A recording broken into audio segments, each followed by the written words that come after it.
Can you take CJC-1295 and Sermorelin together?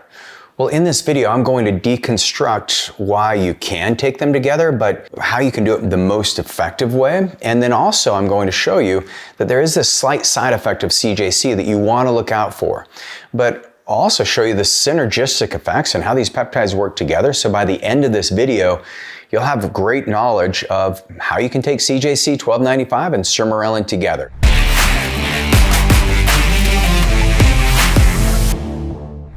Let's jump in. I'm Regan Archibald.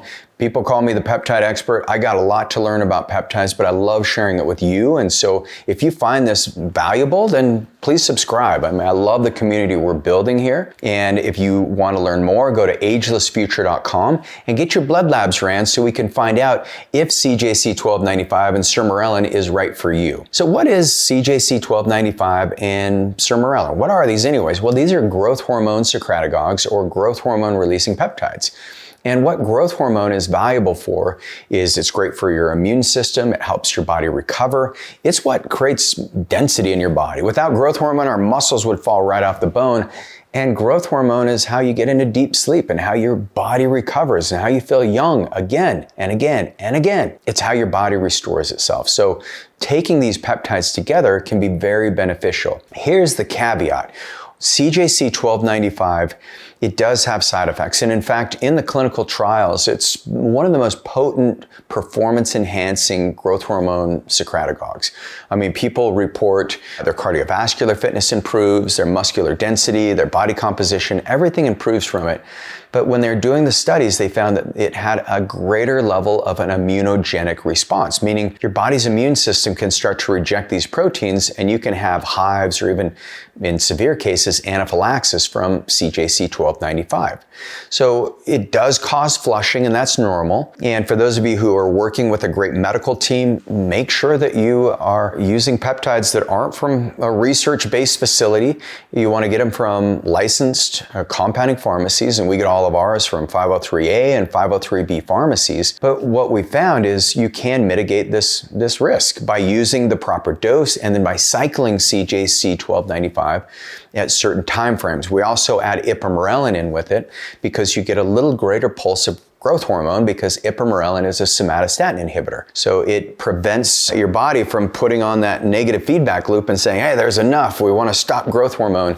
Reagan's old. He's almost 50. Let's get him out of the way. But really, with CJC, that flushing, if you can get through it, it lasts about 5 minutes, kind of like a niacin flush if you've ever experienced that. It can be kind of energizing. So what I like to do in stacking these, instead of injecting them together, because these are two growth hormone analogs and they're roughly the same size of amino acid chains. But I like to do CJC-1295 with ipamorelin in the morning.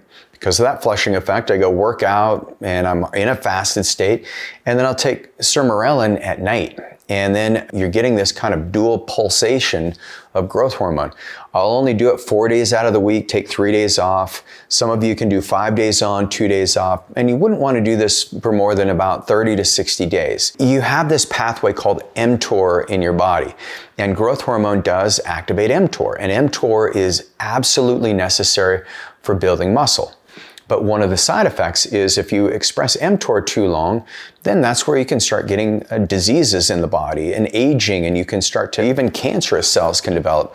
So this is where AMPK is the other pathway that you want to activate. So anytime you're using like CJC-1295, Sermorelin together, there's two things you want to be doing. One is you want to be exercising because exercising triggers what's called autophagy or autophagy, and that's where your body eats its cells that are underperforming and gets them out of the way so you don't end up with these senescent cells that can go rogue on you. The second thing you want to do is make sure that you're fasting. This doesn't necessarily mean being in a caloric state, but you want to give your body a chance to have a break from digestion. Ideally, you want to be consuming about 1 gram of protein per pound of body weight. So that's an enormous amount. That's where you're going to get the best benefits. But then you want to go in like a 12-hour pause where you don't eat anything for 12 hours, especially you women. Men, you can go 10 hours, even 8 hours where you're constricted restricting the time in which you're eating.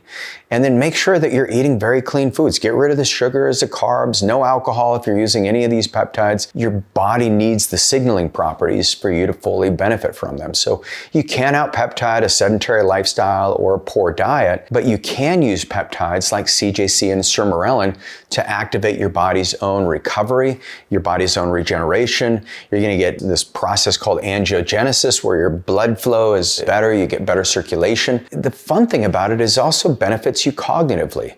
And so one of the studies that was done that I want to talk about is this title is Prolonged Stimulation of Growth Hormone and Insulin-like Growth Factor Secretion by CJC-1295. And what they did is they took healthy adults, these are aged 21 to 61, and they were given a subcutaneous injection of CJC-1295 at various doses. And they had these ascending dose trials over 28 and 49 days, so they started increasing the amount. And then the study measured the growth hormone and IGF-1 levels in the participants. They also monitored the safety profile and the side effects. And what they concluded is that CJC-1295 produced sustained dose-dependent increases in growth hormone and IGF-1 with tolerable safety in the short term. The most common side effects they found was flushing, injection site reaction, so you can get this little welt where you inject it. And then some people had a little bit of edema. They held on to water because sometimes growth hormone can cause some water retention, and then a little bit of a headache. And that's more than likely from that flushing effect. But generally speaking, it was very well tolerated. So if you want to have this greater stimulation of growth hormone, maybe you're getting ready for a bodybuilding competition, maybe you just are ready to hit the gym hard, you've got some big goal that you're working towards, this is a great combination. So you can use CJC-1295, use that in the morning, make sure it's stacked with ipamorelin. Once again, work with your doctor on this or work with a group of providers who are trained in peptide therapy. Use that in the morning, and then at night before bed, make sure you wait 90 minutes after you've eaten.